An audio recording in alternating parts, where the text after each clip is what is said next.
Webinar kelas Hack Ortu. Perkenalkan, saya Jola yang akan menjadi moderator pada sesi kita hari ini. Terima kasih banyak kepada semuanya yang sudah meluangkan waktunya untuk bergabung di kelas hari ini. Semoga waktu 1,5 jam ke depan bisa memberikan insight yang bermanfaat untuk kehidupan keluarga kita. Hari ini kita akan membahas tema yang sangat dekat dengan kehidupan pasangan suami istri, khususnya di awal masa pernikahan nih, yaitu awal pernikahan kenapa sih sering salah paham mengenai pola komunikasi pemicu konflik. Dalam sesi ini kita akan belajar memahami bagaimana pola komunikasi dalam pernikahan bisa memicu salah paham, serta bagaimana cara mengelolanya agar hubungan tetap sehat dan harmonis. Sebelumnya, aku mau nyampein nih, pertama untuk semuanya yang ada di sini yang ingin mendapatkan informasi tentang kelas-kelas gratis Hack Ortu ataupun quotes-quotes relate atau kehidupan relate mengenai kehidupan, bisa kalian follow di Instagram maupun TikTok kami yaitu di Hack Ortu. Ataupun juga bisa cek di YouTube kita di Reelsnya, kita udah aktif kembali, jadi bisa buat teman-temannya buat ngecek di situ. Terus nanti di Hack Ortu kelas hari ini ada door prize pada sesi hari ini juga akan ada door prize menarik. Yang pertama penanya terbaik dan yang kedua peserta yang memberikan review acara hari ini di Instagram. Jadi nanti tag Instagram kami lalu kami akan nilai mana nih yang terbaik dan akan kami kasih hadiah. Jadi silakan ya buat para peserta hari ini boleh nih aktif nanya apa sesuai yang kalian mau tanyakan dengan kehidupan relate kalian. Nah, hari ini kita sangat beruntung karena akan dipandu oleh narasumber yang sangat kompeten di bidang psikologi keluarga, yaitu kita sambut beliau adalah Dr. Yunita Sari, SPSI, MPSI, psikolog, seorang psikolog yang memiliki pengalaman dalam mendampingi pasangan dan keluarga untuk membangun komunikasi yang sehat dan hubungan yang lebih harmonis.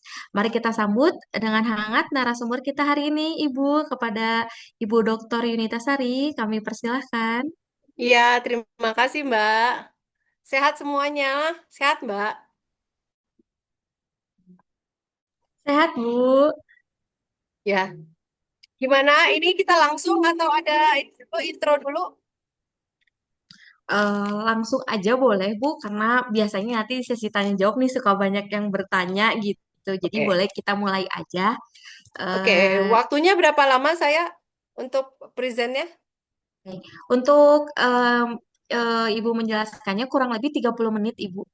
Oh, oke. Mudah-mudahan bisa tercapai ya. Ya, baik, Eh, Ibu. ya. Eh, saya sapa-sapa dulu kali ya. Assalamualaikum Iya, warahmatullahi silakan wabarakatuh. dulu. Iya. Selamat siang atau selamat menjelang sore, ibu-ibu semua, atau mungkin ada yang calon ibu juga ya di sini. Boleh mungkin tulis di kolom chatnya dari mana aja ini, mungkin supaya kita saling kenal ya, sambil saya izin share screen ya. Gitu.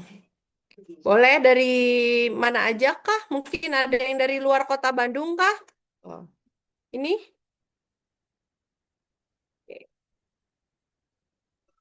Iya, sebentar ya. Saya cuci tuh. Oke. Iya, mungkin karena saya khawatir waktunya, mudah-mudahan saya bisa memaksimalkan waktunya ya. Oke. Ini ada eh, ini Matsura, Bapak atau Ibu ini?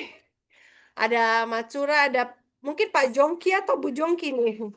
Ada dari ada Meva dari Bandung, ada Zahra, ada Syahrani. Salam kenal semuanya, Bapak Ibu semua. Bisa panggil saya Teh Yun gitu ya. Biasanya dipanggil Yunita atau Teh Yun kalau di kampus gitu ya. Nah, kita akan mulai mungkin udah oke. Ya, cukup banyak ya sambil nunggu mungkin yang lain kita materinya langsung kita mulai aja. Mbak MC nanti boleh saya diingetin nanti kalau 30 menit ya. Iya, baik. Kalau misalnya lebih juga nggak apa-apa, Ibu di 40 Oke. sampai 45 menit gitu. Nanti Oke, mungkin sip. saya ingatkan kalau Ya, misalnya. ingetin aja nanti ya. Oke, Baik, 30 terima menit. kasih. Iya, ya kita langsung belajar bareng aja kali ya. Oke. Teman-teman, ya Bapak dan Ibu dan Mas Mbak semuanya, kita akan ngobrolin tentang awal pernikahan. Kenapa sih sering salah paham? Ini sebenarnya ngomongin tentang komunikasi ya, komunikasi. Oke, next. Ini pengantar dulu deh, gitu ya. Family is not important thing, but it's everything. Jadi sebenarnya menikah atau bangun keluarga itu kayak gampang-gampang susah gitu ya. Jadi bukan cuma keluarga itu bukan cuma penting, tapi itu segalanya sebenarnya yang bisa mengantarkan kita nanti kalau orang Muslim tuh ya ke surganya Allah gitu ya, atau ke tempat terbaiknya dengan proses pernikahan ini gitu. Makanya menikah itu bukan awalnya aja yang indah, tapi gimana sih seterusnya untuk menjaganya tuh terus indah gitu ya. Karena jargonnya tuh menikah itu mudah, tapi menjaganya yang sulit gitu ya. Oke, next kita lanjut. Nah, kenapa kita perlu banyak belajar atau salah satunya dengan di kelas ini ya, kita bisa belajar tentang pernikahan gitu. Karena ada perubahan yang terjadi gitu ya. Ada tren dan isu dalam perkawinan, ada perubahan dan tantangan terkait masalah-masalah dalam rumah tangga yang terjadi saat ini. Kita tahu ada data perceraian yang semakin meningkat gitu ya. Ada juga kalau ini anak-anak yang muda yang sekarang tuh pasti sering banget mungkin dengar marriage is scary gitu ya. Wah, menakutkan gitu, pernikahan itu menakutkan. Iya, makanya di tahun 2023 itu angka pernikahan di Indonesia tuh terendah dalam 1 dekade terakhir. Jadi udah banyak yang gak mau nikah. Terus mereka ngapain? Ya bisa macam-macam. Bisa jadinya living together, bisa jadinya akhirnya memilih ya gonta-ganti pasangan aja gitu, tapi nggak mau bersatu dalam komitmen gitu ya. Kemudian ada juga kekerasan dalam rumah tangga, masalah-masalah rumah tangga lainnya itu banyak banget ya. Ada perselingkuhan, ada wah pokoknya ada yang apa namanya masalah dengan LGBT gitu ya. Jadi banyak dan semakin kompleks masalah pernikahan itu. Nah, sebelum kita ngomongin komunikasi di awal pernikahan, kita perlu cek recheck dulu nih sebelumnya waktu kita pranikah apa aja yang udah kita lakuin. Kita mencoba mencari pasangan yang kayaknya cocok deh sama saya, kayaknya sesuai nih sama keluarga saya, visi misi gitu ya. Kita berusaha melakukan seleksi terhadap calon yang akan menikah dengan kita gitu ya. Nah, tapi ini dari riset saya dengan mahasiswa gitu ya, menemukan bahwa ternyata saat ini tuh makin banyak orang yang pasangan yang dia pengen tuh eh, terlalu perfeksionis gitu ya. Jadi pengen pasangan yang A, B, C, yang materinya udah begini, yang sudah begitu, terus kemudian udah mapan, emosinya bagus, anak kiai, misalnya gitu ya, macem-macem banyak banget. Sampai bahkan kalau ngejawab chat harus begini gitu ya. Kalau anak-anak sekarang tuh pasti mereka tahu tuh chat ganteng gitu, atau misalnya eh, typing cool, typing ganteng misalnya. Jadi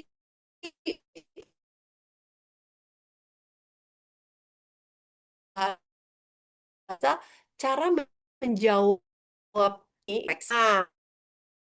Nah, tapi kalau dalam pernikahan itu banyak banget variabel yang menyebabkan kita akhirnya memilih orang ini menjadi pasangan kita. Kadang-kadang kita lupa bahwa pasangan kita ini juga punya pernikahan yang ideal menurut dia. Dia juga dibentuk dari keluarga besarnya. Yang tadi kita melihat dia sebagai orang yang A, B, C, D, E gitu ya. Mungkin bisa jadi berbeda tuh setelah menikah gitu ya. Karena apa? Kita kadang-kadang lupa, oh dia itu dibesarin dari keluarga seperti ini. Oh, dia itu lingkungan pertemanannya seperti ini. Dan saya dibesarkan dari keluarga seperti itu gitu ya. Nah, kadang-kadang kita lupa tuh karena tadi kita udah punya nih bayangan, oh dia sevisi sama kita. Oh, dia sefrekuensi nih sama kita gitu ya. Nah, dari penelitian dan bukunya Olson dan teman-temannya, Olson itu bilang kalau kita punya harapan terhadap pasangan, hati-hati. Karena kadang-kadang kita lupa kalau setiap apa yang kita harapkan itu pasti ada pengen pasangan saya tuh, misalnya ini perempuan, pengen pasangan saya tuh yang bisa memimpin gitu ya. Oke, pasangan yang bisa memimpin keluarganya, bisa memimpin rumah tangga. Berarti laki-laki kan ini menurut saya udah jadi bisa jadi imam terbaik lah. Nah, di sisi lain orang yang bisa memimpin, bisa saja dia memimpin lebih dari satu orang istri. Nah, ayo, kira-kira teman-teman mau nggak gitu punya pasangan yang akhirnya menikahnya lebih dari satu orang istrinya? Karena harapannya tadi dia bisa memimpin, berarti bisa memimpin dong lebih dari satu istri, gitu ya. Ini kayak bahasan yang di sini. Saya menikahi dia tuh karena dia tuh lembut gitu ya, dia baik. Tapi saya menceraikan dia karena dia tuh terlalu lemah, terlalu helplessness gitu ya, jadi kayak tak berdaya gitu. Nah, kadang-kadang di awal-awal tuh kita nggak ngeh kalau pasangan kita itu ternyata punya sisi buruk. Yang kita lihat selama ini sisi baiknya aja gitu ya. Jadi kadang-kadang kita nggak siap dengan konsekuensi dari harapan kita gitu ya. Ini contoh-contohnya. Nah, menikah itu berarti siap menerima perbedaan. Yaitu tadi ketika kita lihat tadi ya gambar yang tadi bahwa menikah itu ada pasangan kita juga punya harapan terhadap pernikahan yang ideal menurut dia berdasarkan pengalaman hidupnya, berdasarkan cara orang tuanya membesarkan dia, cara lingkungannya mempengaruhi dia gitu ya. Gitu. Ini ada kata-kata bagus nih dari Firsa Bersari gitu ya. Aku adalah ganjil yang kau genapkan, kau adalah teka-teki yang kulengkapi. Kita adalah dua masa lalu yang berbeda, tapi dengan satu masa depan yang sama. Berarti kita sudah siap dong menerima perbedaan. Tapi terkadang kita merasa siap, tapi ternyata dalam kenyataannya kita nggak sesiap itu, gitu ya. Masa lalu yang tadinya kita pikir kita bisa terima, ternyata impact-nya atau dampaknya sekarang susah kita terima ketika sudah masuk dalam pernikahan gitu ya. 1 bulan awal masih oke, 2 bulan awal masih oke. Setahun, kok dia nggak berubah-berubah ya? Gitu. Kok dia masih terus kayak gini ya? Gitu. Kenapa sih dia kayak gitu terus? Nah, ya, pertanyaan-pertanyaan yang muncul di benak kita, misalnya gitu ya. Kemudian kita ke komunikasi nih. Apa sih manfaatnya atau kenapa kita harus belajar komunikasi? Pertama, komunikasi itu mencerminkan seperti apa relasi kita dengan pasangan. Yang kedua, komunikasi itu adalah media, cara kita untuk bisa menyampaikan apa yang ada di kepala kita, apa yang di pikiran kita, apa yang ada di hati kita gitu ya, bisa tersampaikan kepada pasangan kita. Sehingga segala sesuatu, segala interaksi atau relasi yang terjadi itu dimediasi oleh komunikasi. Komunikasi itu nanti bentuknya apa aja teh? Bisa verbal dan non-verbal gitu ya. Jadi ketika kita siap menikah, berarti kita juga siap untuk mempelajari seperti apa sih pasangan kita ini cara komunikasinya. Kalau anak-anak zaman sekarang tuh udah ngomongin love language gitu ya. Oh, dia love language-nya apa namanya misalnya yang harus dia penuh penghargaan, misalnya love language-nya tuh yang seperti ini gitu ya. Itu adalah bentuk-bentuk komunikasinya misalnya. Kita akan ngomongin how to-nya. Nah, berdasarkan hasil penelitian juga, ada faktor internal. Faktor internal itu adalah faktor dari dalam diri yang bisa mendukung kebahagiaan dalam pernikahan. Salah satu faktor internal yang dari dalam diri ini yang bisa mendukung pernikahan itu adalah kemampuan berkomunikasi.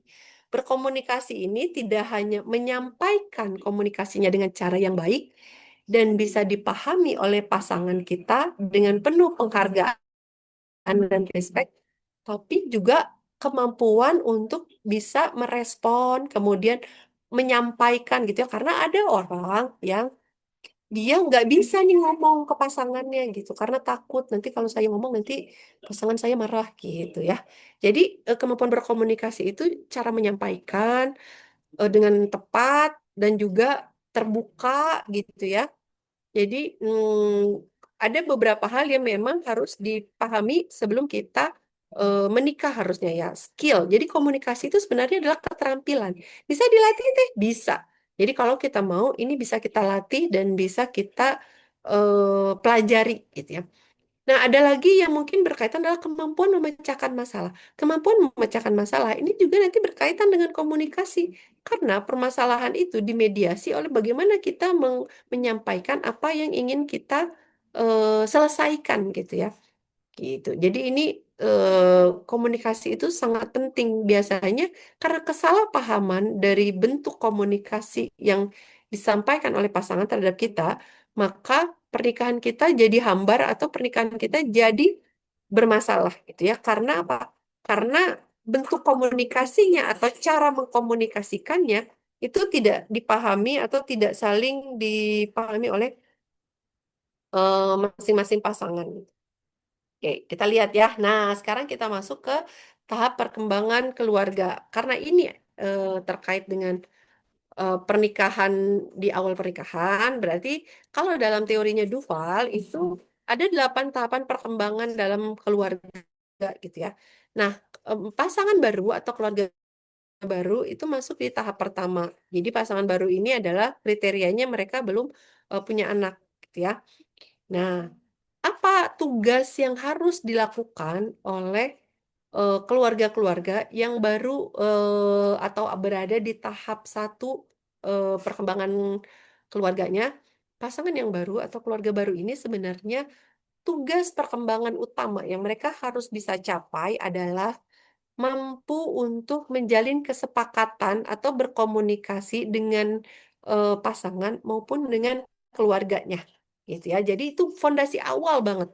Bisa membangun kesepakatan, menemukan pola komunikasi yang tepat, gitu. Karena apa? Karena di tahap-tahap berikutnya setelah anak lahir, gitu ya, keluarga dengan anak prasekolah, itu nanti kompleksitas permasalahannya makin rumit, makin tinggi gitu ya. Tadinya cuma berdua, punya anak akhirnya bertiga. Anaknya nambah lagi jadi berempat gitu ya. Belum lagi keluarga besar pasangan dari istri, keluarga besar suami gitu ya. Masalahnya makin kompleks. Nah, maka dari itu, tugas pertama di awal-awal pernikahan itu benar-benar bagaimana caranya bisa beradaptasi, menyesuaikan diri, dan akhirnya bisa membangun komunikasi yang benar-benar bisa saling memahami gitu ya, untuk bisa membangun kesepakatan. Aku tuh nggak suka ya kalau kamu naruh handuknya sembarangan di kamar gitu, itu tuh basah bau. Aku nggak suka kalau tempat tidurnya tuh jadinya tuh lembab gitu. Jadi banyak hal-hal yang berkaitan dengan kebiasaan sehari-hari yang itu bisa jadi sumber masalah yang tadinya kecil-kecil, akhirnya tuh jadi bumerang buat relasi pernikahan gitu ya. Oke, nah coba Bapak Ibu mungkin boleh dilihat, boleh ditulis di kolom chat gitu ya. Yang tampak ini apa? Gambar apa yang tampak mungkin? Mangga mungkin Bapak Ibu, iya. Ada yang sudah kelihatan apakah ini gambar apa? Oke, gambar wanita ada atau gambar orang, ada yang melihat ini sebagai gambar orang melihat siluet perempuan. Oke, nice. Wajah gitu ya. Atau ada lagi yang melihatnya yang lain. Apakah ada yang melihat ini sebagai eh gambar orang orang lagi main alat musik? Ya, benar. Benar. Orang main alat musik. Ada lagi mungkin yang lain? Lihatnya pria meniup trompet. Oke. Pria meniup trompet. Ya, ada yang main alat musik. Oke. Ada lagi mungkin yang lain melihat? Ya, kalau kita lihat tiap orang melihatnya beda-beda dari sisi yang berbeda dan yang mana yang dilihat lebih dulu? Apakah melihat wajahnya dulu atau melihat siluet orang main musiknya dulu gitu ya. Nah, tiap orang tuh benar-benar punya preferensi yang berbeda dan cara pandang yang berbeda dan melihatnya itu juga dari sudut pandang yang berbeda gitu. Mana nih yang dilihat terlebih dahulu gitu ya. Oke, berikutnya kita lihat ada apa lagi nih? Oke. Nah, teman-teman apa nih? Orangnya kira-kira melihat ke samping atau melihat ke depan? Ayo. Ya, kira-kira apakah melihat ke samping atau ke depan? Apakah ada yang ke depan, oke. Ada yang ke depan, ke depan. Pria lagi berpikir, samping. Nah, ada yang melihatnya sebagai ke samping gitu ya. Eh, Kemudian kita lihat lagi nih, berikutnya. Jadi ini berbeda ya tiap orang. Nah, kalau kita lihat di sini ada beberapa perspektif gitu ya. Jadi ada yang titiknya sama, perspektifnya satu titik. Tapi ada yang lihatnya dari bawah, ada yang lihat dari atas gitu ya melihatnya. Ada yang dari mungkin dari atas gedung gitu ya. Yang dilihatnya sama, objeknya sama, sama objeknya. Tapi yang dilihatnya melihatnya dengan cara yang berbeda gitu ya. Oke. Nah, gimana kaitan perspektif dan komunikasi? Nah, ini ada kaitannya ya. Jadi ketika kita ngomongin komunikasi, kita nggak bisa lepaskan dari bagaimana orang itu dibentuk, bagaimana orang itu dibesarkan, bagaimana orang itu terpapar dengan dunianya. Kita itu semua dari perspektif. Kalau Bapak, Ibu, atau teman-teman semua lihat, ada angka 6 dan angka 9. Ada orang yang ribut atau berantem. Karena mereka meyakini yang saya lihat itu angka 9. Oh enggak, itu tuh angka 6. Mereka bisa berkonflik. Karena mereka melihat dari sudut pandang yang berbeda. Ya, kadang-kadang dalam berkomunikasi, hal ini sangat-sangat sering atau sangat mungkin terjadi. Kita dengan background latar belakang keluarga kita dan segala hal yang telah membesarkan kita, itu membuat kita menjadikan kita melihat itu sebagai angka 6. Sedangkan pasangan kita dengan semua pengalaman hidupnya, trauma yang dia pernah alami, atau hal-hal kecil yang dalam hidupnya yang itu membekas, itu dia melihat angka 9. Lalu kita memaksakan supaya dia melihat angka 6 itu, angka 9 itu jadi angka 6. Nah, ini dia masalahnya. Setiap manusia itu berproses, ya. Sebelum lahir, sebelum sebelum kita menikah dengan orang tersebut, maka mereka sudah punya kehidupan sebelumnya yang membentuk mereka jadi saat ini, gitu ya. Oke ya. Nih, ini suaminya pulang kerja nih sangat terlambat gitu ya. Mungkin pulangnya jam 8 malam, jam 9 malam gitu ya. Biasanya tuh jam 7 atau jam 6 tuh udah nyampe rumah gitu. Nah, ini belum pulang-pulang. Coba bayangin. eh eh, Bu Matsura atau Pak Matsura ini misalnya tuh, oh, kemana, istrinya udah kesel nih ya, kemana aja sih gitu. Pasti kalau ibu-ibu mah ya, kalau misalkan gitu pengennya ngambek kalau nggak bisa dihubungin, HP-nya nggak nyala, nelponin temennya pada nggak ada yang tahu di mana, itu pasti udah, kalau sampai rumah tuh kadang-kadang pengen pintunya nggak mau dibukain gitu ya, atau baut gitu ya. Udah gitu ya. Istrinya bilang, kemana aja sih? Aku kesel banget nggak bisa hubungin AA dari siang gitu. Kenapa sih AA selalu aja kayak gini? Itu udah saking marahnya ya. Gitu. Aku nggak tahu AA di mana. Aku tuh khawatir tahu, tapi nadanya tinggi. Ngambek tinggi karena udah kesel dari jam 7, dari jam 6 itu udah nungguin suaminya baru pulang jam 9, jam 10 malam gitu. Nggak ada kabar berita gitu ya. Nah, suaminya yang baru pulang kerja tadi capek gitu. Akhirnya langsung merespon dengan kapan selalu. Aku nggak pernah kayak gini. Ini pertama kali. HP aku tuh rusak. Tadi jatuh di kantor tuh nunjukin HP-nya karena udah capek, udah lelah. Di jalan juga macet. Akhirnya suara suami juga mulai meninggi gitu ya. Nah, istrinya bales lagi karena suaminya tinggi. Tadi suaranya akhirnya ngebales lagi dengan suara yang nada yang tinggi juga gitu ya. Selalu kayak gitu waktu nikah, pacaran sampai dinas kemarin juga suka banget nggak ngasih kabar. Aku ngerasa di silent treatment gitu. Kamu nggak pernah peduli sama perasaan kamu. Kamu egois. Udah mulai nih keluar ya gitu. Kan dia udah mulai nih, kalau istri kan biasanya tuh ahli sejarah ya. Jadi dia suka ngomong, pacaran dulu kamu juga gitu. Dinas kemarin juga kamu dulu gitu. Sebelum-sebelumnya kamu juga gitu. Kamu nggak inget ya? Nah, mulai nih. Akhirnya suaminya bilang, kamu tahu aku jarang buka HP, aku capek kok kamu omelin lagi, ribet banget sih, aku butuh istirahat, jangan mulai lagi nih. Udah mulai kesel nih suaminya gitu ya. Karena suaminya kesel, istrinya juga makin ngerasa nggak dihargain perasaannya, marah juga. Kamu nggak pernah dengerin perasaanku. Oh, udah mulai nangis. Kamu egois ya. Udah akhirnya aku kecewa. Aku mau ke rumah ibu aja. Mulai ya. ngambek nih istrinya, baru nikah nih ya, masih bingung. Suaminya akhirnya bingung. Siapa di sini yang bapak-bapak ya? Pasti bingung ini bapak. Jadi masalahnya apa sih sebenarnya? Kenapa gitu? Yang awalnya cuma telat, terus akhirnya jadi ke eh, aku selalu nggak ngabarin lah. Terus habis itu ini mau jadi kamu nggak pernah dengerin perasaan aku, susah banget gak sih? Egois juga macem-macem gitu. Akhirnya suaminya bingung. Jadi masalahnya apa sih? Ya udah terserah kamu aja gitu ya. Komunikasinya memburuk, istri tidak mau tidak didengar emosinya, suaminya makin menjauh gitu karena ngerasa istrinya juga sudah memojokkan gitu ya. Suaranya juga mulai meninggi gitu ya sebagai kepala rumah tangga, dia juga mulai ngerasa diintimidasi misalnya gitu ya. Oke. Sekarang kita lihat. Nah, kalau komunikasi yang terjadi tadi, istrinya sering menggeneralisasi.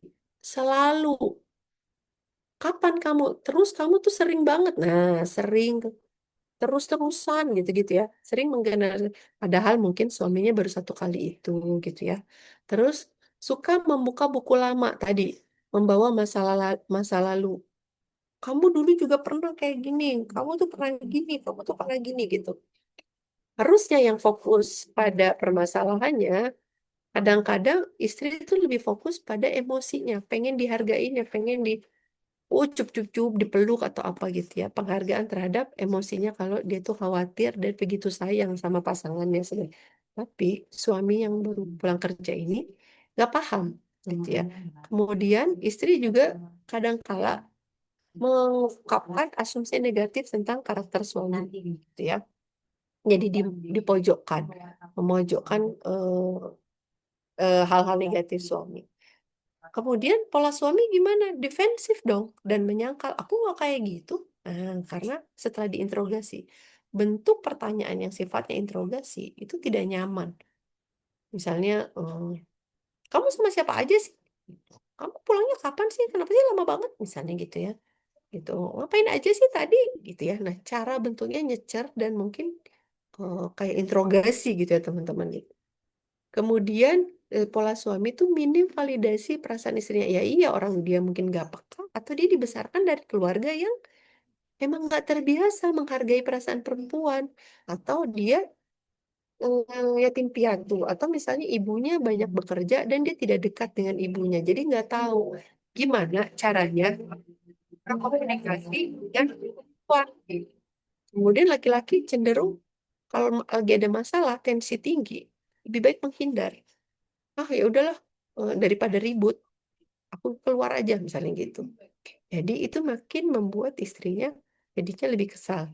Kemudian tidak empatik terhadap kecemasan istrinya tadi. Gimana dia mau peka orang dia aja nggak paham dan nggak pernah ada pengetahuannya untuk bisa merespon dengan tepat gitu ya. Nah catatan juga bahwa komunikasi itu perlu timing, waktu ya yang pas. Kapan kita harus ngomongin, kapan kita nggak omongin gitu ya. Dan harus kita komunikasikan kalau memang urgent kapan waktu yang tepat dan kita kasih tanda-tanda atau kode bahwa ini perlu diomongin segera gitu. Selain analisis pola komunikasi tadi, kita juga perlu ingat bahwa laki-laki dan perempuan itu berbeda, teman-teman. Laki-laki cenderung lebih rasional, perempuan tuh cenderung baperan gitu ya. Jadi cenderung emosional, cenderung ingin diperhatikan. Nah, ini memang perbedaan laki-laki dan perempuan gitu. Nah, ini perlu dipahami dalam relasi pernikahan gitu ya. Kadang-kadang waktu sebelum nikah kita lupa nih gitu, atau kita lupa nih terhadap materi ini gitu ya. Oke, ini juga ada nih. Jadi kalau laki-laki komunikasinya itu menyampaikan solusi. Jadi sering nih gini ya. Misalnya istrinya cerita, ya aku tadi di kantor teh gini gini gini gini. Suaminya bilang gini, ya udah kamu teh gini-gini aja. Makanya kamu juga begini begini begini gitu. Jadi cenderung ngasih solusi. Udah gitu kadang-kadang nyalahin istrinya gitu. Jadi yang curhat teh, ih kenapa sih? Jadi tidak emosinya tidak tervalidasi gitu ya. Ngerasa nggak dihargain. Padahal harapan perempuan tuh lebih di oh oh kamu wah pasti kesel banget ya deh ya. Nah respon-respon yang lebih emosi sifatnya gitu ya. Kemudian gaya penyampaian juga berbeda. Laki-laki cenderung ini secara umum ya teman-teman. secara umum, ringkas, terus langsung gitu. Tapi kalau perempuan tuh kadang-kadang lebih dramatis atau lebih panjang lagi. Kalau perempuan tuh ngomongnya mungkin lebih ratusan gitu ya untuk bisa mengungkap apa yang ada di kepalanya gitu ya. Secara umum begitu perempuan. Tapi ada nggak teh perempuan-perempuan yang malah cenderung diem, nggak berani ngungkapin? Ya ada juga yang seperti itu. Nah nanti cara atau konflik-konfliknya nanti cenderung berbeda gitu ya. Kemudian reaksi terhadap masalah. Pria itu cenderung lebih menarik diri dibanding kalau perempuan itu langsung membicarakannya saat itu. Frontal, pengen cepat selesai, pengen saat itu juga, pengen perubahannya instan gitu ya. Kadang-kadang buru-buru. Yang keempat apalagi interpretasi pesan. Kata yang sama bisa bermakna berbeda. Misalnya laki-laki ngomong saya tidak apa-apa. Mungkin dia memang pengen bener lagi sendiri aja gitu. Jadi oke, berarti nggak usah diganggu. Nah, kalau perempuan, kalau bilang nggak apa-apa, tapi bari banget gitu ya. Oh, berarti itu ada apa-apa gitu. Jadi interpretasi pesan yang berbeda baik laki-laki maupun perempuan gitu. Kemudian ada kebutuhan mendengar dan memperbaiki diri misalnya. Ini menurut John Gray itu beda gitu ya. Jadi kadang-kadang pria kalau diberi saran tuh dia malah merasa nggak tidak dihargai gitu. Jadi pria tuh kadang-kadang cara memberi nasihatnya mungkin berbeda gitu ya. Karena dia merasa saya harga diri dong, saya kan pemimpin gitu. Nah bisa jadi seperti itu ya. Kita lihat juga pola-pola laki-laki dan perempuan ini juga laki-laki dan perempuan ini juga berbeda bisa jadi perbedaan dari pola asuh. Bagaimana orang tuanya membesarkan, bagaimana lingkungan berkontribusi dalam kehidupannya gitu ya. Nah, kalau kita lihat tadi kasus yang tadi gitu ya, di mana nih harusnya gitu? Oh, harusnya adalah istrinya harus mengontrol emosi. Nah, jadi makanya syarat penting sebagian besar riset itu menunjukkan kalau kematangan orang untuk menikah itu adalah bisa mengelola emosinya dengan tepat, gitu ya. Jadi bagaimana istrinya bisa, aku khawatir banget. Yang diutamakan adalah I-message. Apa sih I-message itu? I-message itu adalah dimulai dengan kata aku khawatir gitu ya. Jadi bukan kamu tuh dari mana sih? Kamu ngapain aja sih? Gitu. Jadi you, kamu duluan. Tapi lebih dimulai dari aku khawatir banget tadi siang nggak bisa ngubungin A. Ada apa? Nah, yang pasti dengan intonasi suara dan regulasi emosi yang tepat. Kalau dari awal udah marah-marah, ini kadang-kadang diinterpretasikan berbeda. Suaminya juga paham, oh ini perlu divalidasi nih, gitu. Ini udah belajar, ceritanya udah belajar komunikasi pranikah, komunikasi pernikahan gitu ya. Oh iya sayang, maaf ya bikin khawatir gitu. HPA tadi jatuh di kantor, rusak, jadi nggak bisa dipakai. Dia menjelaskan, gitu ya. Gitu. Jadi dia memberikan klarifikasi terhadap kenapa itu terjadi. Itu yang dibutuhkan oleh istri. Kenapa? Karena istri butuh kepastian, butuh ketenangan gitu ya. Udah istrinya bilang, oh iya ini, terus kemudian suami juga empati. Iya sayang, ngerti sekarang nanti next. Kalau ada apa-apa nanti minjem HP temen ya gitu. Nanti atau nanti pinjam telepon kantor lah untuk ngabarin gitu supaya adanya tenang misalnya gitu. Istrinya juga mengapresiasi, iya makasih ya gitu. Gitu. Jadi istri saling meminta maaf, saling menghargai. Jadi komunikasi itu dalam pasangan suami istri itu berbeda dengan komunikasi kita dengan teman, dengan orang di luar relasi yang sifatnya intim gitu ya. Karena apa? Karena ada unsur eh, apa namanya romantisme di situ, ada unsur keterikatan emosional yang berbeda gitu ya, sehingga ada penghargaan, ada empati gitu ya, ada rasa sayang, ada kehangatan gitu. Jadi berbeda sifatnya. Oke, kita masuk ke skillnya nih ya.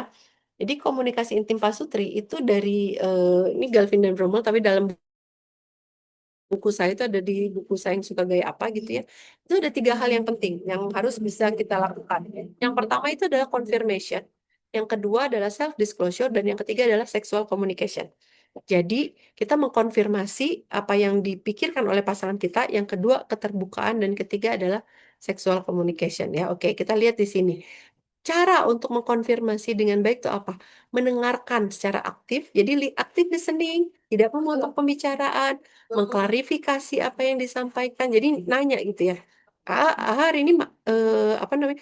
Kenapa banget aja marah ke aku gara-gara gini? Konfirmasi.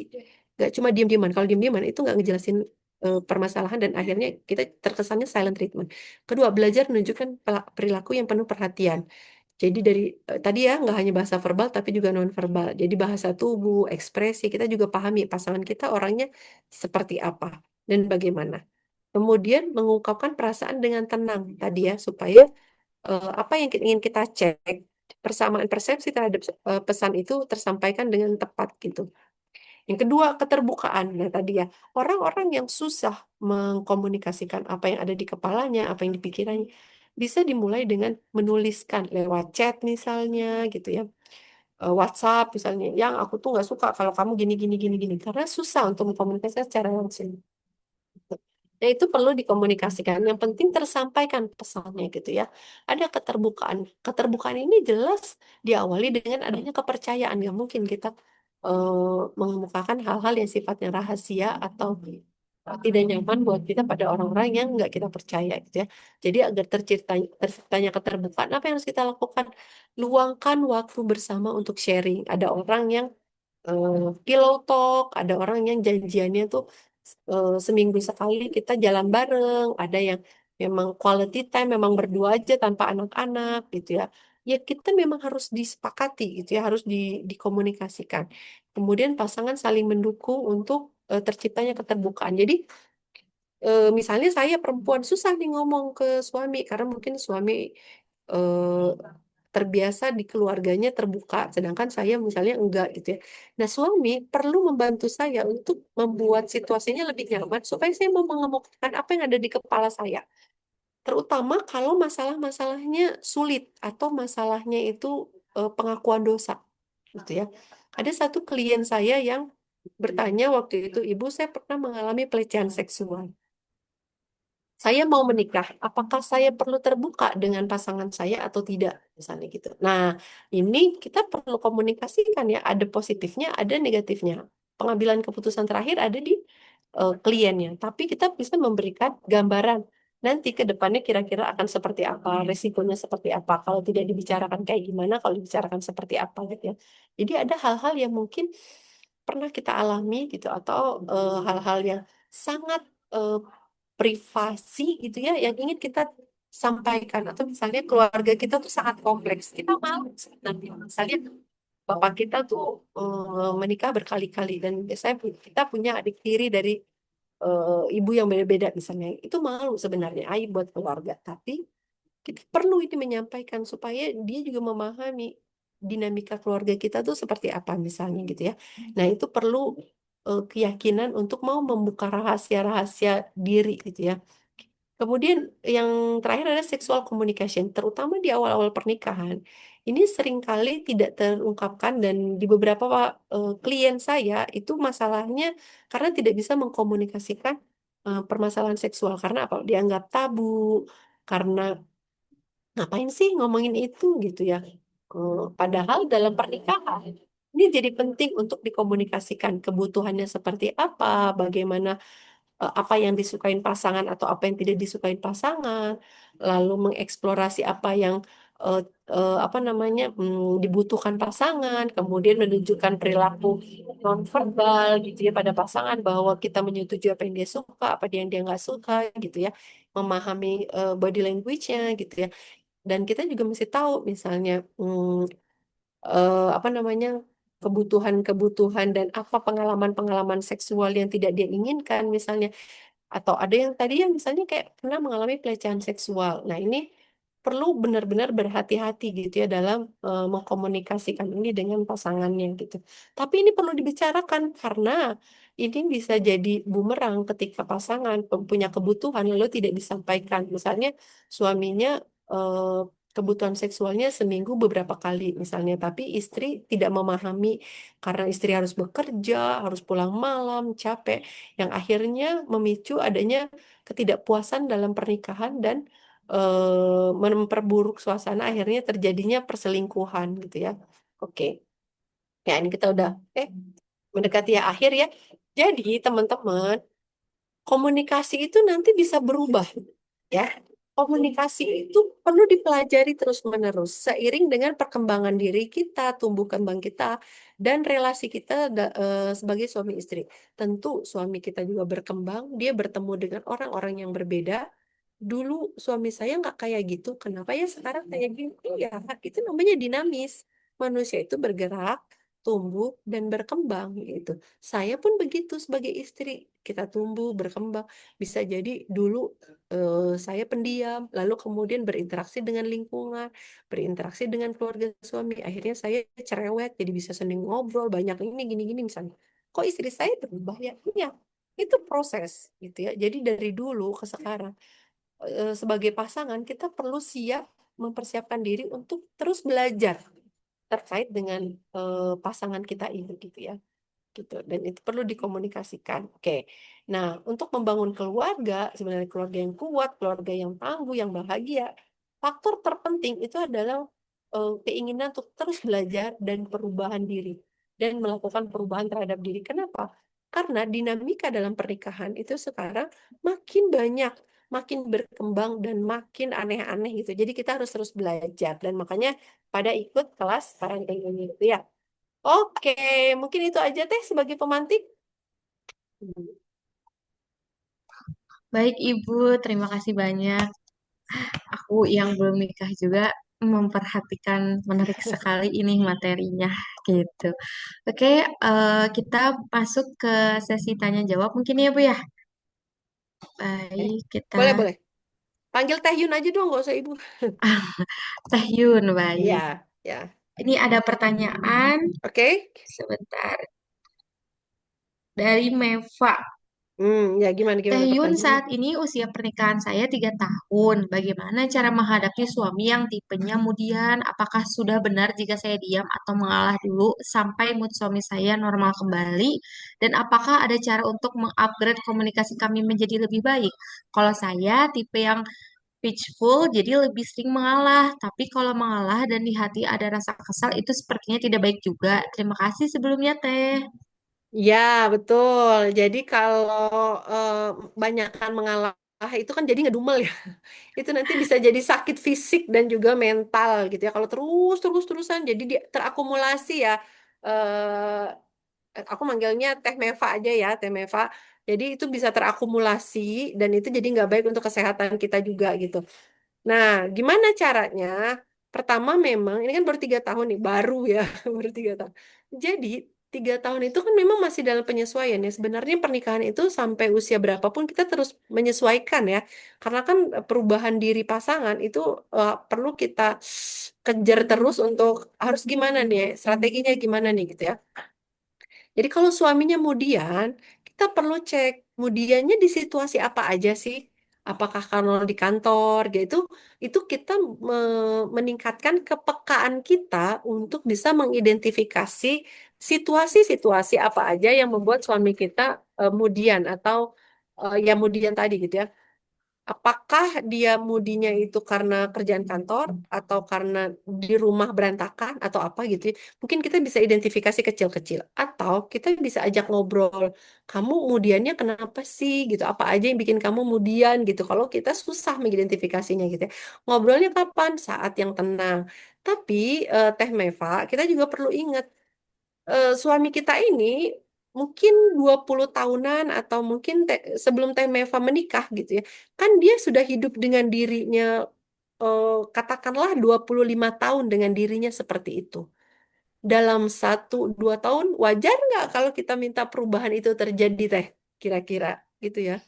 Jadi dia udah bertahun-tahun tuh dengan polanya yang begitu gitu, sehingga butuh proses dan itu tidak instan gitu ya. Kalau sekarang anak-anak zaman sekarang tuh ya, kalau mau makan pencet GoFood gitu ya, instan langsung datang 20 menit.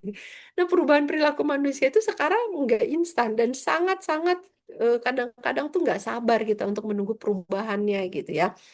Jadi apakah benar kalau hmm, tadi apa teh dia mengabaikan ya, mengalah ya?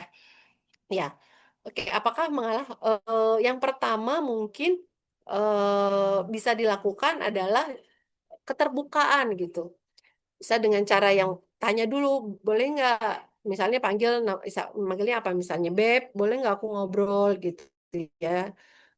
Aku tuh sebenarnya sayang loh sama kamu, tapi ada hal-hal yang aku tuh pengen deh kamu. Nah, harapan kita tuh, aku tuh pengen deh kamu kadang-kadang kalau mudian tuh kasih tahu ke aku deh kenapa deh mudiannya, terus gimana caranya supaya aku tuh bisa ningkatin mood kamu jadi bagus gitu. Kasih tahu aku dong Beb gitu. Aku tuh mau belajar gitu atau eh kita ngobrol juga kalau kasih tahu juga aku tuh suka kesel kan tadi ya. Jadi bahasa bahasa yang diobrolnya adalah bahasa komunikasi emosi ya, mengkomunikasikan perasaan, bukan cuma ngomongin hal-hal eh, yang misalnya kalau di rumah tangga tuh ya soalnya dia tolong ambilin ini, dia ambilin itu, tolong ini gitu. Tapi ini lebih ke deep gitu ya, lebih ke perasaan. Aku tuh kadang-kadang tuh kesel kalau kamunya kayak gitu dan aku tuh bingung harus nggak kayak gimana gitu. Sekali dua kali sih nggak apa-apa, tapi kalau terus-menerus aku bingung kira-kira harus gimana gitu.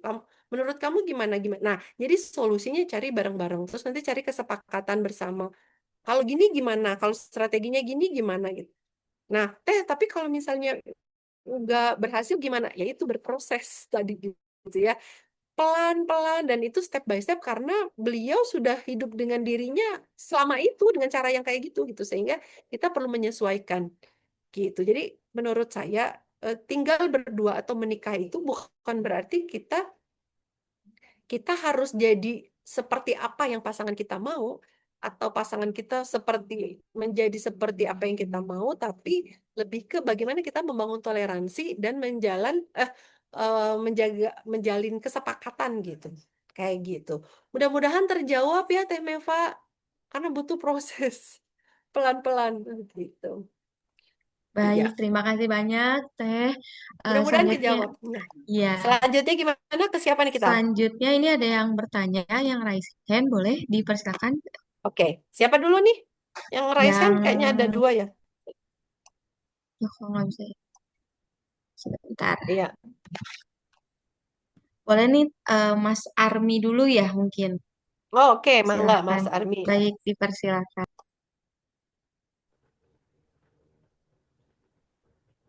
Halo, selamat siang.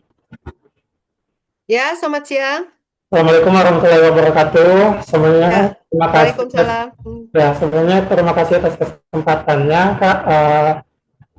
Kak Yunita juga. Yang saya ingin tanyakan terkait materi ini, kalau dari judulnya ini kan persiapan apa yang perlu dipersiapkan sebelum menikah gitu kan. Kebetulan saya memang belum menikah gitu, masih lajang gitu kan. Ya mungkin saya sedikit cerita gitu berdasarkan pengalaman saya di masa lalu gitu kan. Ya pernah gitu sebelum menikah itu kita menjalani hubungan dulu sama orang gitu kan, katakanlah pacaran atau diistilahkan kalau dalam Islam itu ta'aruf gitu kan ya. Nah, namun ternyata dalam perjalanan ta'aruf itu ke jenjang pernikahan itu ternyata um, ya bisa dibilang tidak berhasil gitu lah. Saya 2 kali mengalami putus gitu kan, berkaitan dengan hal itu gitu, dan putusnya itu justru ditinggal untuk menikah dengan yang lain gitu kan, karena mungkin dari sayanya secara kesiapan itu belum ada, katakanlah dari materi gitu kan, karena kita kan benar-benar harus siap segala sesuatunya. Jadi saya ingin gitu loh, ketika menemukan pasangan yang cocok, menurut saya perempuan ini cocok gitu loh. Nah, namun tanpa harus menjalani proses pacaran atau ta'aruf itu gitu. Namun kita udah saling mengenal, katakanlah mungkin teman dunia kerja lah misalnya sebagai salah satu contoh. Nah, artinya kita kan udah saling berinteraksi setiap hari, yang artinya kita udah saling mengenal, bisa saling mengenal dalam perjalanan bekerja gitu kan. Nah, ketika di waktu menurut saya sudah siap dari segala sesuatunya. Nah, disitulah momennya saya ingin menyampaikan hal itu gitu. Cuman menurut kacamata dari Kak Yunita sebagai seorang psikolog sekaligus sebagai seorang perempuan gitu kan, kapan wanita itu kira-kira merasa siap gitu loh, walaupun tanpa ada hubungan yang dijalankan secara pasti, namun ketika suatu saat ketika cowok gitu kan menyatakan perasaannya ke wanita ini, namun langsung menyampaikannya benar-benar ke jenjang yang serius. Nah, kira-kira dari kacamata Yunita sendiri, kapan kira-kira wanita itu siap untuk hal tersebut? tanpa harus ada menjalankan hubungan yang dibilang ta'aruf tadi ataupun pacaran dulu, namun kita udah saling mengenal. Mungkin itu aja simpelnya. Terima kasih. Iya, makasih Mas Armi atas pertanyaannya. Ini gini ya, ta'aruf itu terminologinya bisa macam-macam definisinya. Oh, Ta'aruf yang seperti apa gitu ya. Kalau kita ngomongin ta'aruf, ta'aruf itu kan sebenarnya perkenalan. betul. Kalau Mas Armi juga nanya ke orang, kamu mau nggak nikah sama saya? Ujuk-ujuk, itu orang juga kaget. Hmm, Kan pasti ada proses dulu dong gitu. Kamu mau nikah sama saya kan berarti saya harus kenal dulu keluarga kamu. Saya harus kenal dulu kamu tujuannya apa. Tetap pada harus proses taarufnya walaupun kita sudah kenal sebagai teman dekat misalnya. Tetap ada proses pengenalan kan waktu teman dekat kan bukan untuk menjalin pernikahan. Kan kalau menjalin pernikahan itu kan ada ikatan seumur hidup. Kan panjang perjalanannya Mas Armi. Nggak cuma saya mau nikah sama kamu. Kamu kira-kira setia nggak sama saya? Ya perempuan juga pasti mikirnya, ah gimana? Kan saya harus mikir dulu gitu. Jadi ada proses yang harus mereka meyakinkan dirinya bahwa kira-kira orang ini, laki-laki ini benar nggak akan ngebawa dia ke surga nantinya. Benar nggak laki-laki ini tidak akan menyakiti dia. Benar nggak laki-laki ini sesuai dengan harapan keluarga saya. Benar nggak nilai-nilai dan prinsip hidupnya bisa terus seperti itu, nggak berubah. Kan perlu cross check juga Mas Armi. Butuh keyakinan kayak gitu. Jadi menurut saya perempuan kapan itu bisa? Ya kalau dia punya frame yang sama, kalau dia juga punya pengelolaan emosi yang tepat, yang baik gitu ya, dia udah lebih matang dalam memikirkan pernikahan dan bisa laki-laki ini bisa meyakinkan dan punya mau terbuka. Kalau saya nih, ini kalau saya ya, dalam konseling pernikahan atau konseling pranikah itu biasanya saya meminta setiap pasangan itu terbuka kelemahan masing-masing apa. Kenapa? Karena dengan kita tahu kelemahan pasangan kita, kita tahu kita punya sumber dayanya nggak untuk mengatasi kelemahan itu. Atau minimal menemani atau membantunya untuk bisa keluar dari kelemahan itu. Atau sama-sama mengupgrade diri. Tapi kebanyakan orang kalau di awal di ta'aruf itu nggak mau ngomongin kelemahannya gitu. Jadi itu kita nggak bisa em, memprediksi saya punya sumber daya nggak ya supaya pasangan saya itu kalau punya kelemahan itu, saya punya, kalau dia cenderung mudah marah, saya orangnya sabar. Saya bisa mengatasi itu dan saya mau membantu dia untuk sama-sama kita belajar gimana caranya relasi ini berjalan dengan baik. Gitu Mas Armi, menurut saya itu seperti itu ya. Jadi di awal kita nggak usah ngomongin saya ingin menikah dengan kamu, saya punya ini, saya punya itu enggak. Buat saya terbuka dengan jujur dan tulus pada orang yang akan saya nikahi, seburuk-buruk apapun saya mau saya ungkapkan. Itu berarti salah satu ciri orang yang menurut saya dia siap. Kalaupun perempuan yang nggak mau, karena kita sudah jujur sejujur, berarti mungkin memang dia bukan orang yang tepat.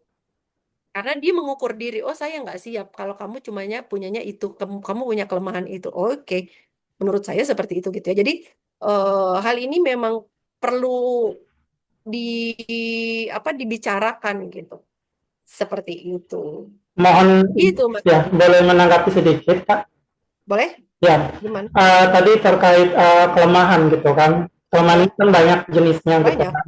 Nah, kebetulan saya juga salah satu hal yang menjadi kekhawatiran dari saya juga itu gitu. Nah, kelemahan ini misalnya mungkin yang lagi booming nih sekarang ada selebritis yang meninggal gitu kan karena kelemahannya tapi dia diterima kan oleh pasangannya sebelum dia meninggal kemarin kan.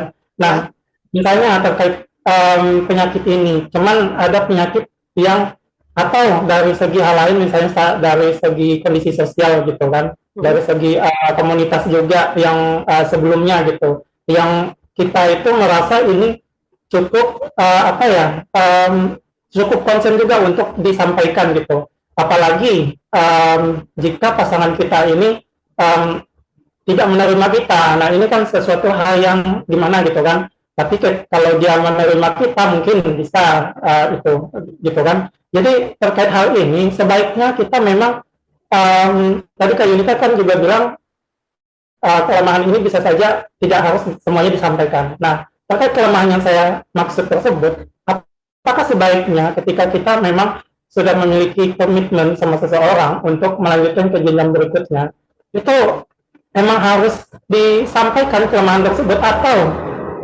harus dirahasiakan gitu, karena sekali lagi seperti yang saya bilang tadi, karena kalau disampaikan, nah karena ini benar-benar rahasia, bahkan dari keluarga aja rahasia misalnya gitu kan, ada kelemahan yang berkaitan dengan hal tersebut. Tapi kalau misalnya dia bisa menerima, oke lah gitu.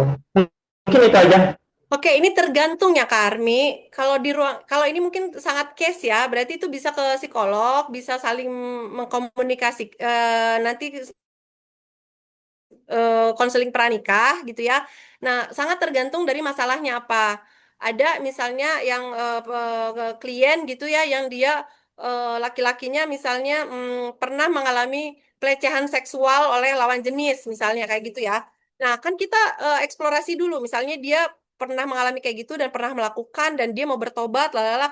Nah, kan kita harus lihat dong resikonya, gitu ya. Kalau dia menikah seperti apa? Dan kalau perempuan yang dinikahin ini sedangkan yang laki-laki ini masalah seksualnya masih ke masih dengan sesama jenis, kan itu zolim berarti.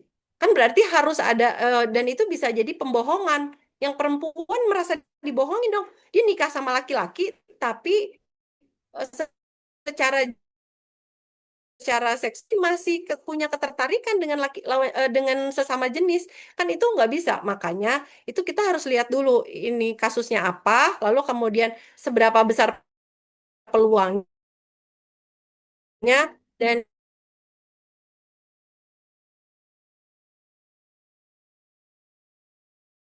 seberapa besar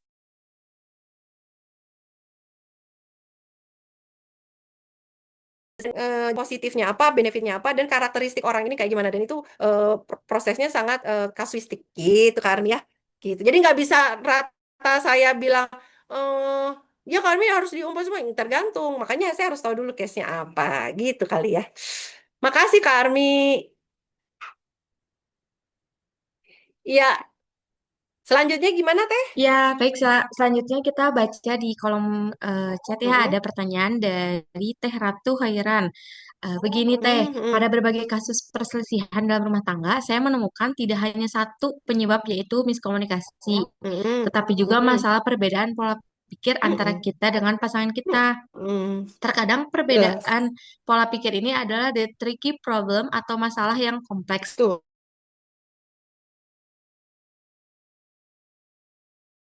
Ketika pasangannya, baik itu komunikasi mengenai tujuan rumah tangga maupun planning untuk mencapai tujuan tersebut, namun ia masih sering menemukan cekcok dengan pasangannya karena Mm-mm. perbedaan pola pikir tadi. Ia pilih jalan A, tapi pasangannya pilih B, sehingga terjadi ketidakcocokan di antara mereka. Ketika dia sudah berusaha semaksimal mungkin untuk mencapai tujuan rumah tangga tersebut, misalnya dia punya goals ingin memiliki kehidupan rumah tangga yang sejahtera dan punya tabungan sekian miliar untuk kebutuhan primer, sekunder maupun tersier seperti liburan.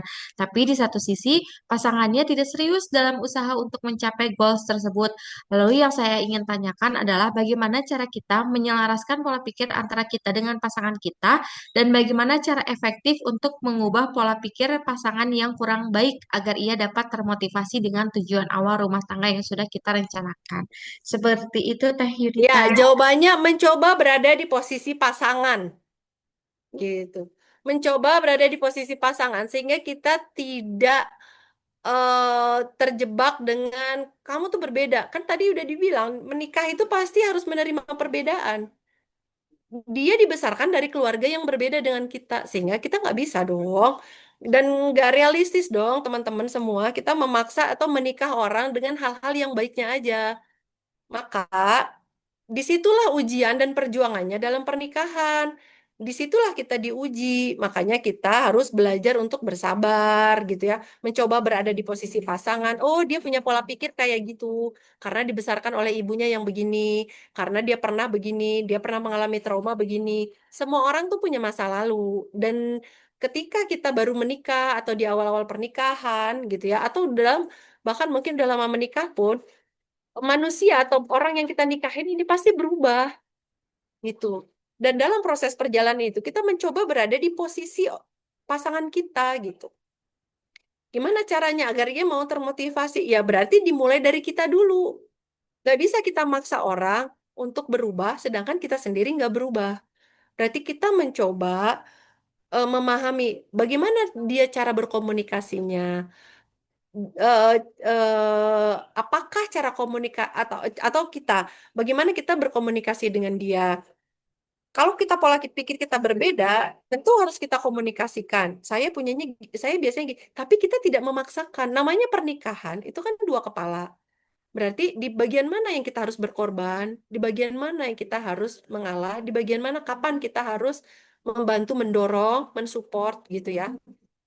Jadi nggak relevan kalau bukan nggak relevan, ya nggak realistis gitu kalau pasangan kita minta sedemikian rupa untuk segera berubah. Toh dia sudah puluhan tahun dengan hidupnya yang seperti itu, teman-teman. Gitu. Kan waktu awal kita menikah, kita mau bareng-bareng gitu ya. Bagaimana kita memotivasi dia? Ya berarti dari perubahan perilaku kita dulu gitu. Pasangan kita itu mau berubah, bisa jadi kita pakai dua jalur dong berarti. Jalur langit dan jalur manusia. Jalur langitnya gimana? Kita berdoa, mumpung ini bulan Ramadan. Mudah-mudahan suami kita dilembutkan hatinya, pasangan kita dilembutkan hatinya, minta ke Allah gitu ya, dimudahkan. Lalu bagaimana ke jalur manusianya? Ya kita yang berubah gitu. Mungkin awal-awal kita mengalah, kita bersabar gitu ya.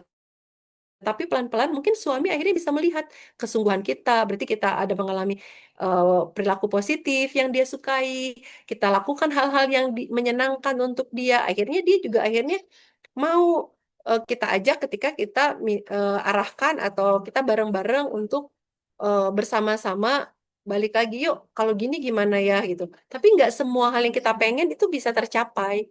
Itu. Karena kita tuh bersama-sama itu. Jadi saling gitu.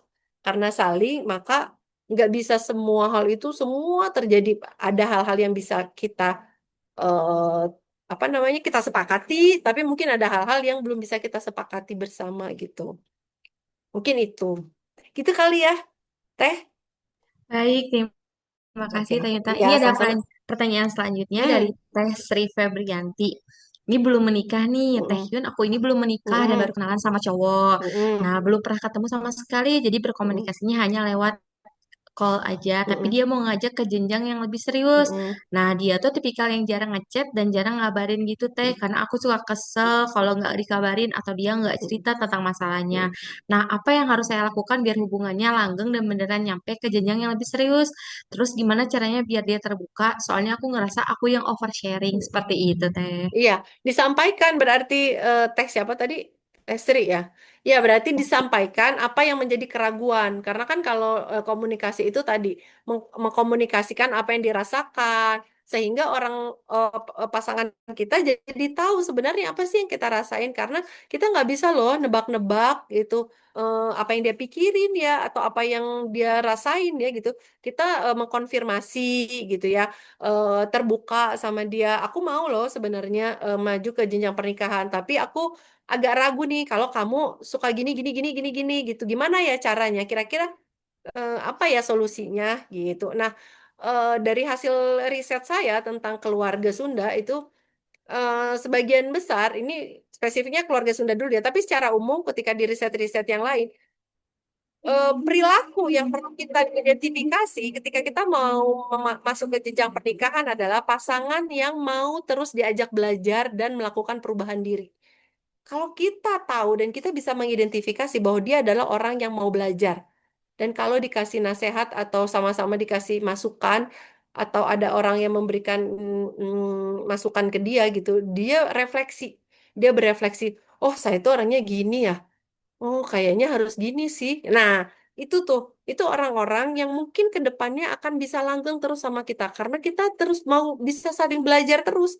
Kalau orang-orang yang ini beberapa klien saya, terutama yang laki-laki, itu cenderung bilangnya gini, eh saya kan emang kayak gini, Bu, gitu.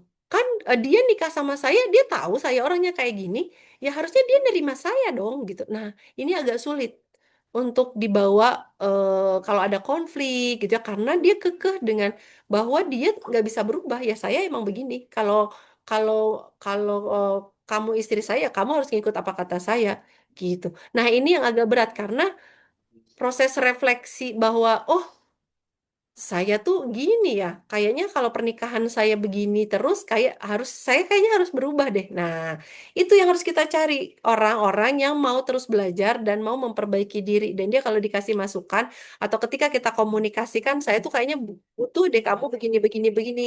Saya tuh kayaknya punya lebih bahagia deh, lebih lebih happy kalau kamu bisa begini begini gitu. Karena kan pernikahan itu sesuatu hal yang bukan main-main ya gitu. Jadi saya tuh harus yakin gitu kalau kamu tuh bisa gini sehingga kita perlu cari tahu tuh dia dari keluarganya seperti apa, dibesarkannya kayak gimana, perilaku sehari-harinya dia apa, kelemahannya dia apa aja gitu tadi. Gitu, Teh Sri. Mungkin Baik, benar-benar terjawab ya. terima kasih Teh Yunita. Selanjutnya nih Mm-mm. ada pertanyaan dari Teh Salsa. Hmm. Teh Yuni izin bertanya, bagaimana cara kita menyelesaikan perbedaan pendapat dan cara menyampaikan perasaan kecewa ataupun sedih tanpa menyakiti pasangan? Terima Mm-mm. kasih. Oh, oke. Perbedaan pendapat. Oh, jadi dalam komunikasi itu adalah pertama adalah cara menyampaikan gitu ya dengan cara yang baik, yang waktunya tepat. Bisa kita komunikasikan dulu, sayang aku mau ngobrol bisa nggak? Misalnya gitu ya. Kira-kira sibuk nggak sibuknya kapan? Tapi ini penting loh gitu. Jadi ada ada apa ya? Ada tanda dulu ya, ada simbol-simbol dulu. Apalagi kalau pasangannya itu bukan orang yang tipe pengomong ya atau tukang banyak bicara gitu. Jadi kita kasih tanda-tanda dulu udah gitu.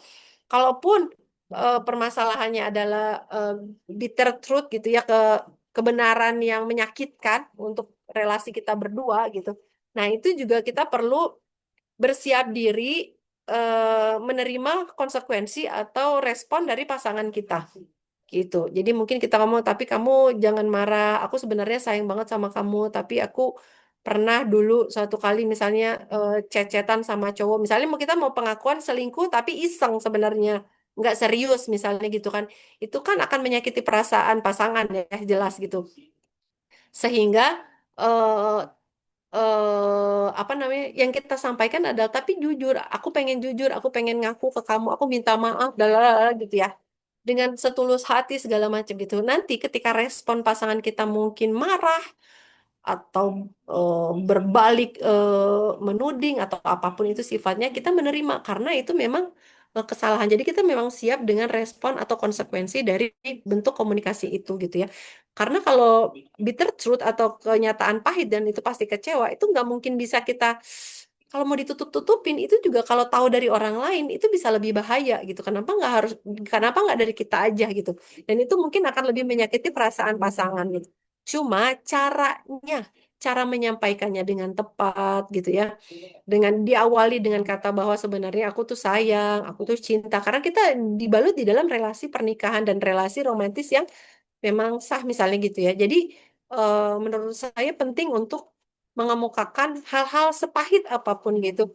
Maka disitulah ujian pernikahan kita dan disitulah ujian kita bahwa kita benar-benar mencintai orang ini dengan tulus gitu ya, sehingga perjalanan ini akan terus langgeng karena dalam perjalanan pernikahan itu nggak terus menyenangkan gitu, pasti ada hal-hal yang tidak menyenangkan itu dan itu nggak bisa kita hindari gitu gitu begitu mungkin Teh, tetap Baik, disampaikan dengan cara yang tepat Insya gitu Allah, baik. Terima kasih banyak. ya. Selanjutnya nih ada satu pertanyaan lagi, tapi di sini namanya dari Zoom user, jadi gak tahu nih siapa. Oh Nah, gitu. ada pertanyaannya. Halo Teh Yuni, saya mau bertanya, sejauh apa trauma bonding mempengaruhi hmm, komunikasi dalam hmm, pernikahan? Apakah hmm. harus meninggalkan atau mungkin komunikasi dengan pakar pranikah, psikolog, atau psikiater? Sebelumnya saya kebetulan baru berusia 20 tahun dan belum menikah, Teh Yuni. Terima kasih. Kalau ada trauma sebelumnya, alangkah lebih baiknya saya menyarankan teman-teman untuk apa namanya healing dulu ya, healing sebelum wedding gitu ya, healing sebelum wedding gitu. Jadi kita tahu kita ini ada masalah dengan ibu atau kita tahu kita ada masalah dengan ayah, kita tahu kita punya trauma relasi kita dengan keluarga atau kita punya luka batin. Lebih baik kita datang ke psikolog gitu ya, misalnya berkonsultasi, lalu kita memperbaiki diri, merubah persepsi kita terhadap pernikahan, karena itu biasanya nyambung ya. Kadang-kadang kita jadinya misalnya terpapar dengan kekerasan dalam rumah tangga atau orang tua kita yang berselingkuh atau hal-hal negatif dari keluarga kita yang akhirnya membuat kita tuh benci untuk dalam relasi atau suatu hubungan gitu, akhirnya membuat kita tuh nggak bisa mulai berelasi romantis dengan orang lain gitu. Jadi ini tuh perkembangan emosi dan sosial kita terhambat misalnya gitu. Maka kita perlu bantuan gitu ya, butuh pertolongan. Kalau misalnya dirasa sudah ngerasa mengganggu dan ini kemungkinan membuat kita jadi antipati atau perspektif kita negatif terhadap pernikahan, aku nggak mau nikah, soalnya gini gini gini, pernikahan tuh nggak bagus gini gini gitu ya.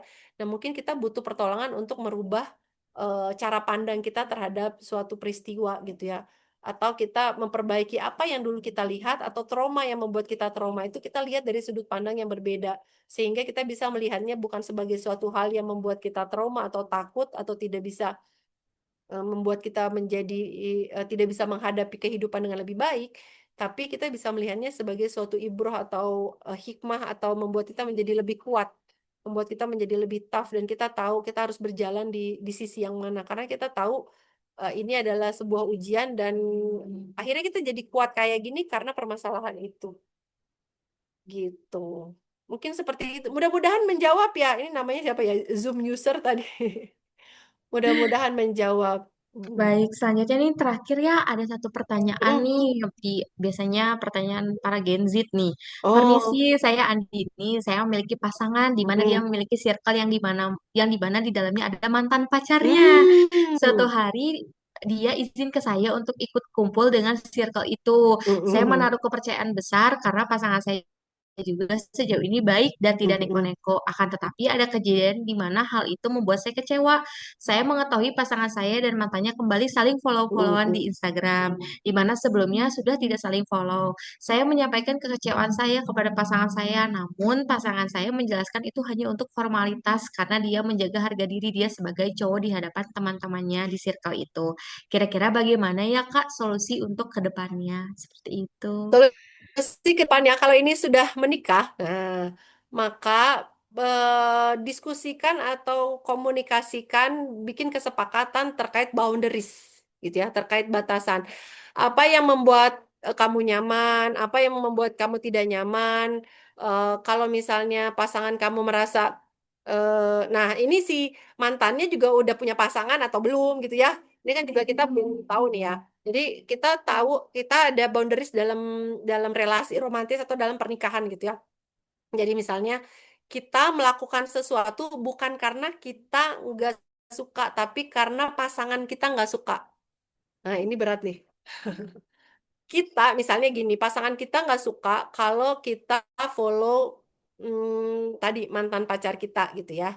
Akhirnya kita mengorbankan diri untuk nggak follow karena apa? Karena kita sayang sama pasangan kita gitu. Sehingga ini yang susah ya karena kita melakukan sesuatu karena kita mencintai dan menghargai relasi yang kuat ini gitu ya.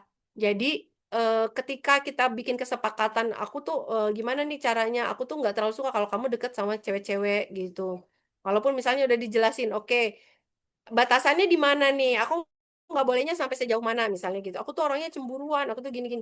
Nah, boundaries ini bisa bisa tergantung ya, harus diobrolin gitu. Kesepakatannya mau sampai sejauh mana gitu. Karena eh, kenyamanan oleh kedua belah pihak gitu. Jadi kita bisa saling terbuka dan saling nggak nyamannya ada di sisi mana, atau kita juga memperkuat kepercayaan kita pada pasangan kita dan pasangan kita juga bisa menunjukkan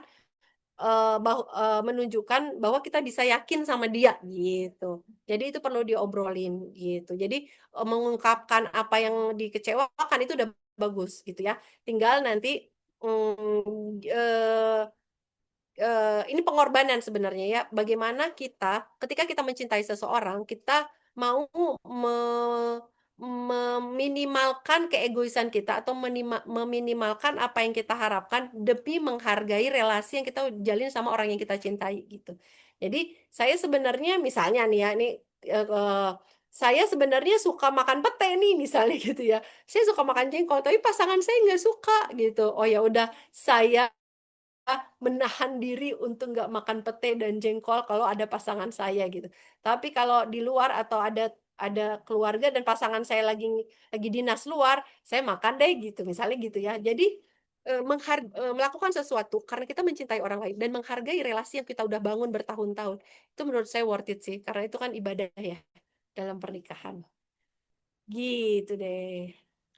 Baik, Teh Yunita, nih mumpung Oke. masih ada waktunya sebentar lagi, saya mau nanya boleh nggak ya? Mm. Jadi Oh, ini dari MC. dari Boleh, MC-nya boleh. nih gitu. Saya mau nanya nih kalau Mm-mm. misalnya masih menjalani hubungan pacaran, tapi Mm-mm. laki-lakinya itu udah sering kasar gitu, kasar baik secara Hmm, fisik maupun omongan. hmm, Nah, itu hmm, tuh kira-kira hmm, kalau dilanjutkan ke jenjang stres itu bakalan berubah atau itu tuh malah keluar lagi lebih nyata sifat aslinya gitu. Itu kan banyak banget ya di kalangan sekarang hmm, gitu yang saya eh, apa pantau juga dari lingkungan-lingkungan sekitar nih ada yang udah di kekerasan baik secara omongan, hmm, dikasar-kasarin, baik secara fisik gitu. Nah, hmm, tapi dia tuh ngerasa ah yakin mungkin nanti kalau udah nikah berubah kok dia hmm. kayak gitu. Nah, apakah itu tuh benar apakah gimana ya gitu. Segitu aja sih. Umurnya berapa? Umurnya berapa kira-kira? 23, Oh, 23 tahun oke. sampai 24 ya. Hmm, hmm.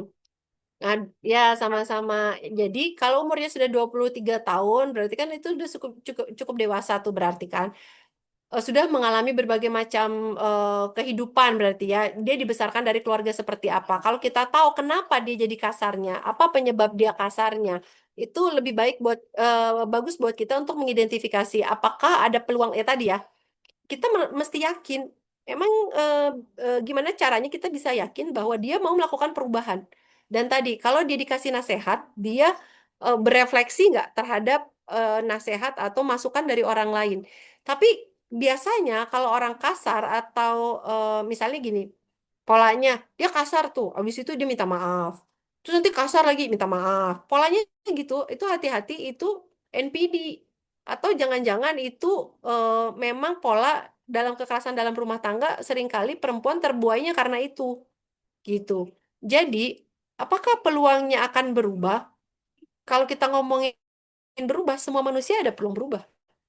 Tapi yang kita lihat ini dalam relasi pernikahan. Kalau kita melihat tadi kita tidak bisa diyakinkan bahwa dia akan mengalami perubahan, maka lebih baik tidak gitu. Karena mengubah manusia itu cenderung lebih sulit gitu. Karena kita udah tahu dia kayak gitu, kita harus timbang apa yang membuat kita akan terus bertahan sama dia. Apakah kalau dia akan terus seperti itu, kita akan tetap bertahan di samping dia? Sehingga apa sih yang apakah karena cinta? Apakah karena keluarganya yang baik sama kita? Gitu kan yang menikah sama dia kan kita. Berarti kita harus punya punya keyakinan atau punya kepastian modal yang saya tuh nikah sama dia karena A. Kalaupun dia punya melakukan kesalahan A, B, C, D, E, tapi kalau dia tetap A gitu, walaupun kalau dia nggak selingkuh misalnya, setia sama saya walaupun dia begini, begini, begini, saya akan tetap bareng sama dia gitu ya. Jadi kita juga punya value yang kita yakini dan value itu tuh bisa seiring sejalan sama pasangan kita gitu. Nah itu sih yang pentingnya gitu. Gitu. Baik, Cenderung lebih terima kasih Mas. susah, cenderung lebih Sudah susah lebih susah untuk mengubah, yes, mengubah orang lain gitu ya. benar sekali Teh Yunita. Baik, Oke. kita sudah sampai nih di akhir Mm-mm. acara. Sebelumnya terima kasih banyak kepada Teh Mm-mm. Yunita Sari telah Mm-mm. membagikan ilmu yang telah diberikan untuk kita semua. Terima kasih juga kepada semua peserta yang sudah mengikuti webinar Hack Orto Class pada sore hari ini. Dan bagi peserta yang ingin mendapatkan e-sertifikat, silakan ada di kolom komentar, boleh diisi Google Form-nya. Nah, untuk pemenang door prize nanti akan kita umumkan. Untuk yang mau door prize melalui review, boleh di-review di Instagram, lalu tag Instagram Hack Orto. Boleh ya Bu, izin kita foto bersama terlebih dahulu, gitu. Baik yang bisa on cam, boleh dipersilakan untuk on cam. Kita foto terlebih dahulu ya. Silakan teteh-teteh AA yang bisa on cam, boleh on cam dulu dipersilahkan. Kita foto bersama untuk dokumentasi Instagram Hackpot. Baik, kita hitung bersama ya. Satu, dua, tiga. Sekali lagi, boleh gak ya?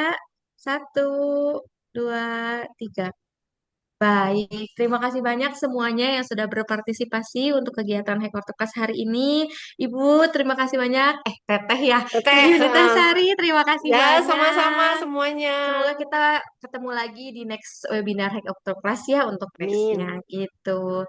Baik semuanya, saya selaku MC dari Hacker kita tutup acara hari ini. Oh, mau